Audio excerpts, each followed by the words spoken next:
ಈಗೊಂದು ಬಾಟ್ಲಿ ಪ್ರಚಾರ ಮಾಡ್ತಾರೆ, ನಮ್ಮ ಹಿತಕ್ಕೆ ಮಾಡ್ತಾರೇನು ಹೇಳಿ? ಏನು ಪ್ರಚಾರ? ಕೋಟಿ ಕೋಟಿ. ಅದು ಒಬ್ಬರು ಬಹಳ ದೊಡ್ಡವರು ಹಿಂಗೆ ಕೈಯೊಳಗೆ ಹಿಡಿದು ಹಿಂಗೆ ಮಾಡಿದರು ಅಂದ್ರೆ ಏನು ಅಂಥವ್ರೇ ಕುಡಿತಾರೆ ಅಂತ ಇವರು ಕುಡಿಯೋಕೆ ಶುರು ಮಾಡಿದ್ರು. ಅವ ರೊಕ್ಕ ತಗೊಂಡಾನ. ಇಷ್ಟು ಮಾಡಾಕ 10 ಲಕ್ಷ. ನಿಮಗೆ ಕುಡಿಯೋಕೆ 10 ಲಕ್ಷ ಯಾರು ಕೊಡ್ತಾರೆ? ಸ್ವಲ್ಪ ಯೋಚನೆ. ಅವೆಲ್ಲ ಎದಕ್ಕೆ ಮಾಡಕತ್ಯಾರ? ತಮ್ಮ ಹಿತಕ್ಕಾಗಿ ಮಾಡಕತ್ತ. ನಮ್ಮ ಹಿತ ಅದ ಅಂತ ಭಾವಿಸಬಾರ್ದು. ನಾವು ನೋಡಬೇಕು ಇದನ್ನು ಕುಡ್ದವ್ರು ಹೆಂಗದಾರ, ಇದನ್ನು ಕುಡ್ದವ್ರು ಹೆಂಗದಾರ, ಇದನ್ನೆಲ್ಲ ನೋಡಿಕೊಂಡು ಮನುಷ್ಯನೇ ನೋಡಿ ಕಲಿ. ಕೆಲವಂ ಬಲ್ಲವರಿಂದ ಕಲ್ತು ಕೆಲವಂ ಶಾಸ್ತ್ರಂಗಳಿಂ ಕೇಳುತ್ತಂ, ಕೆಲವಂ ಮಾಳ್ಪವರಿಂದ ಕಂಡು ಕೆಲವಂ ಸುಜ್ಞಾನದಿಂ ನೋಡುತ್ತಂ, ಕೆಲವಂ ಸಜ್ಜನ ಸಂಘದಿಂದ ಅರಿಯಲ್. ಆವಾಗ ನಮ್ಮ ಜೀವನ ಸುಂದರ ಆಗ್ತದೆ.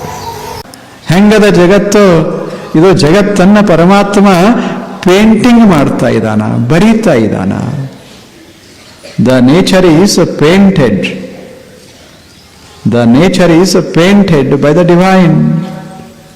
ಇದೊಂದು ಸುಂದರ ನಿಸರ್ಗವನ್ನ ಆತ ಬರಿತಾ ಇದ್ದಾನ, ಅದ್ಭುತವಾಗಿ ಬರಿತಾ ಇದ್ದಾನ. ಈ ದೃಷ್ಟಿಯಿಂದ ನೋಡಿ ಈ ಜಗತ್ತನ್ನು ನೋಡಿ ಸಂತೋಷ ಪಡಬೇಕು. ಈ ಜಗತ್ತನ್ನು ಸಮೃದ್ಧಗೊಳಿಸಬೇಕಲ್ಲ, ಈ ಕೆಲಸ ಮಾಡಬೇಕು. ಗಿಡ ಕಡಿಯೋ ಕೆಲಸ ಅಲ್ಲ, ಎಲೆ ಹರಿಯೋ ಕೆಲಸ ಅಲ್ಲ, ನಿಸರ್ಗವನ್ನು ಬೆಳೆಸೋ ಕೆಲಸ.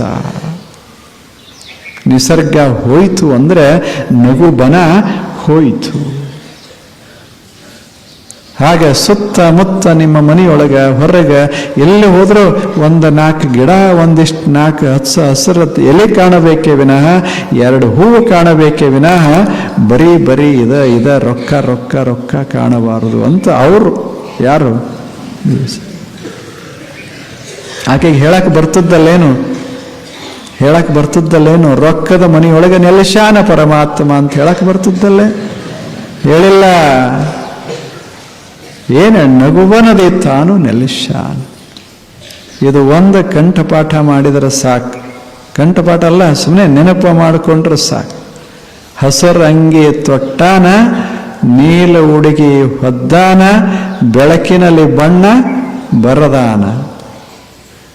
ಮಹಾದೇವ ನಗುವನದೇ ತಾನು ನೆಲೆಶಾನ. ಎಷ್ಟು ಚಂದದೆ. ಸುಮ್ಮನೆ ಇರಬೇಕು ಬಹಳ. ಮತ್ತು ಎಲ್ಲರೂ ಅಳುವಾಗ ನಾವು ಬಹಳ ನಕ್ಕೋತಿರಬಾರದು, ಸಮಸ್ಯೆ ನಿರ್ಮಾಣ ಆಗ್ತದೆ. ಎಲ್ಲರೂ ನಗುವಾಗ ನಾವು ಅಳ್ಕೋತಿರಬಾರದು, ಆಗಲೂ ಸಮಸ್ಯೆ ತಯಾರಾಗ್ತದೆ. ಮತ್ತು ಯಾವಾಗಲೂ ನಕ್ಕೋತಿರಬಾರದು, ಅಂದರೂ ಸಂಶಯ ಬರಕ್ಕೆ ಶುರುವಾಗ್ತದೆ.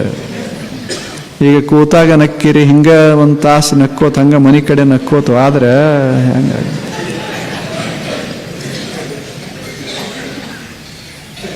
ಒಮ್ಮೆ ಪ್ರಯೋಗ ಮಾಡಿ ನೋಡ್ರಿ, ಎಲ್ಲರಿಗೆ ಸಂಶಯ ಬರಕ್ಕೆ ಶುರುವಾಗ್ತದೆ. ಹಾಗೆಲ್ಲದು ಯಾವಾಗಲೂ ಅಳಬಾರದು, ಯಾವಾಗಲೂ ನಗಬಾರದು.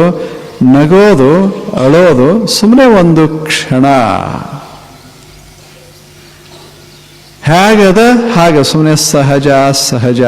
ಅದರ ಒಳಗೆ ಮಾತ್ರ ಪ್ರಶಾಂತಿ. ಅದು ಯೋಗ ಜೀವನ, ಅದು ಸಮಾಧಾನದ ಜೀವನ. ಕೆಟ್ಟ ಮಾಡಿದರೆ ನನಗೂ ಒಂದು ದಿವಸ ಯಾರೇ ಕೆಟ್ಟ ಮಾಡೇ ಮಾಡ್ತಾರೆ. ನಮ್ಮ ಮನೆ ಮುಂದೆ, ಅವ್ರ ಮನೆ ಮುಂದೆ ನಾವು ಕಸ ಚೆಲ್ಲಿದರೆ ನಾಳೆ ಅವನು ನಮ್ಮ ಮನೆ ಮುಂದೆ ಚೆಲ್ತಾನೆ. ಇಷ್ಟು. ನಾವು 1 ಕಿಲೋ ಕಸ ಚೆಲ್ಲಿದರೆ ಅವ 2 ಕಿಲೋ ಹಂಗಾಗ್ತದೆ. ನಾವೊಂದು ಸ್ವಲ್ಪ ಅವನಿಗೆ ಸಹಾಯ ಮಾಡಿದರೆ ನಾಳೆ ಅವ ನಮಗೆ ಡಬಲ್ ಯಾವಾಗರೇ ಸಹಾಯ ಮಾಡ್ತಾನೆ ಇರ್ತಾನೆ. ಕೊಡೋದು ತಗೊಳ್ಳೋದೇ ಜೀವನ. ಇದು ಜಾಣ ಜೀವನ. ಇದು ಚೆನ್ನಾಗಿ ಒಳ್ಳೆಯದನ್ನು ಕೊಡೋದದೆ, ಒಳ್ಳೆಯದನ್ನು ಪಡೆಯೋದದೆ. ಬೈಗಳ ಕೊಟ್ಟು ನಾವು ಪ್ರಶಂಸೆಯನ್ನು ಪಡಿಲಿಕ್ಕಾಗ್ತದೆ ಏನು ಜಗತ್ತಿನಲ್ಲಿ? ಕೆಟ್ಟದ್ದನ್ನು ಕೊಟ್ಟು ಒಳ್ಳೆಯದನ್ನು ಪಡಿಲಿಕ್ಕಾಗ್ತದೇನು? ಆಗೋದಿಲ್ಲ. ನಮಗೆ ಏನು ಬೇಕೋ ಅದನ್ನು ನಾವು ಸ್ವಲ್ಪ ಹಿಂಗೆ ಕೊಡಬೇಕು. ಒಬ್ಬ ಪಾಶ್ಚಿಮಾತ್ಯ ತತ್ವಜ್ಞಾನಿ ಹೇಳ್ತಾನೆ, if you think that you are poor, then no body in this world can make you rich. If you think that you are rich, no one can make you poor. ಚಲೋ ಇಲ್ಲ ಮಾತು, ಎಷ್ಟು ಚಲೋ ಹೇಳ್ತಾ. If you yourself begin to think that you are poor, nobody can help you.